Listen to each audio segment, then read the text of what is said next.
नमस्कार. चला आजच्या रेसिपीला आपण सुरुवात करूया. आज मी तुम्हाला सुकटची मस्त रस्सेदार अशी भाजी करून दाखवणार आहे. त्याच्यामध्ये वांगा बटाटा असं टाकून. तर ही मी निवडून घेतली आणि ह्याला आता स्वच्छ पाण्यातून दोन वेळा आपल्याला धुवून काढायचं आहे. म्हणजे काय वाळू असेल काय असेल त्याच्यावरची ती सगळी निघून जाईल.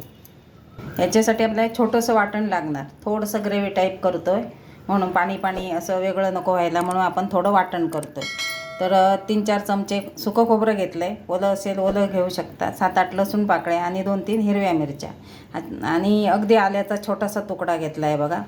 आणि हो अगदी छोटासा तुकडा घेतला आहे आल्याचा.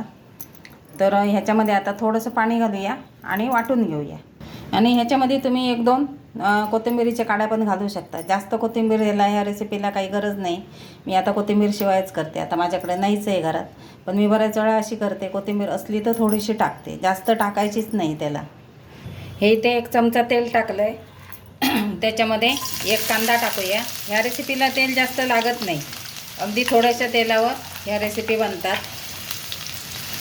कांदा झाला आहे. 1 टमाटा घेतला आहे. 2 मिनटं परतून घेऊया.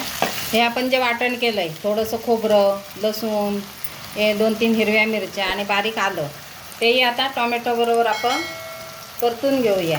म्हणजे त्याचा कच्चेपणा जो आहे तो निघून जातो. याला आता 2-3 मिनटं परतून घ्यायचं. त्याच्यावर टॉमॅटो पण शिजून जाईल. मिक्सरच्या भांड्यातलं थोडं पाणी टाकते मी, म्हणजे मसाला पण खाली लागणार नाही. थोडंसं परतून घ्यायचं आहे.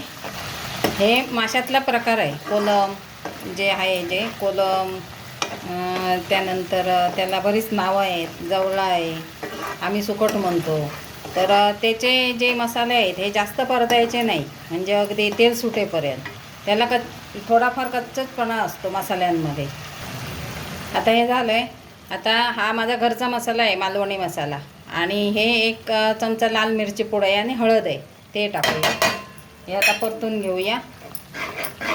आता ह्याच्यामध्ये मी 2 वांगे आणि 1 छोटा बटाटा, जर शेवग्याची शेंग असेल तर ती सुद्धा 1-2 टाकले तर खूप मस्त अशी चव येते या भाजीला. आणि हे मी उभे चिरून घेतले. आता आपण ह्याला मिक्स करून याच्यामध्ये पाणी टाकून ह्याला 5-6 मिनटं झाकण ठेवून शिजवून घ्यायचं. कारण जो कोलम आहे, जवला आहे, त्याला शिजायला वेळ लागत नाही, त्याला शिजायला वेळ लागतो. त्यानंतर ते नंतर टाकायचं. ह्याच्यात पाणी टाकून आपण मीठ टाकून त्याला झाकण ठेवून शिजवून घेऊया. चवीपुरतं मीठ. ह्याच्यात अजून थोडं मी पाणी टाकते. हे सुकट आहे ना, त्याचं सार पण खूप मस्त होतं बरं का. फक्त सुकट. आणि जसं आपण फिश करीला वाटण काढतो तसं वाटण काढायचं, मस्त सार तयार होतो.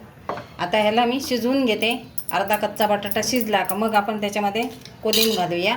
आता ह्याच्यावर झाकण ठेवूया आणि थोडासा बटाटा शिजेपर्यंत आपण त्याला शिजवून घेऊया. ह्याच्यात मी ताटात थोडंसं गरम म्हणजे थंड पाणी टाकलं आहे त्याच्यामध्ये टाकण्यासाठी, म्हणजे आपल्याला पाहिजे तेवढी ग्रेव्ही करता येते.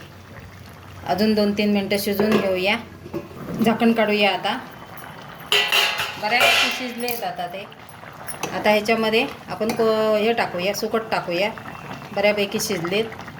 हो, आणि सुकटला जास्त वेळ लागत नाही. ह्याच्यामध्ये 2-3 आमसूल टाकते मी. म्हणजे काय, टोमॅटो टाकला आहे तरी आमसूल टाकते, त्याची चव छान लागते. ह्याच्यामध्ये टाकूया आता ही सुकट टाकूया.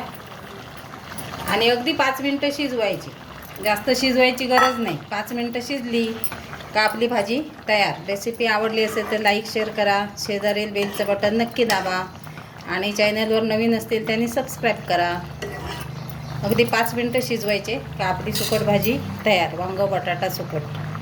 हे बघा, झटपट आपली वांगं बटाटा सुकट भाजी तयार झाली. मी थोडीशी पातळ ठेवली कारण भाताबरोबर पण खाता येते आणि भाकरी चपातीबरोबर पण खाता येते.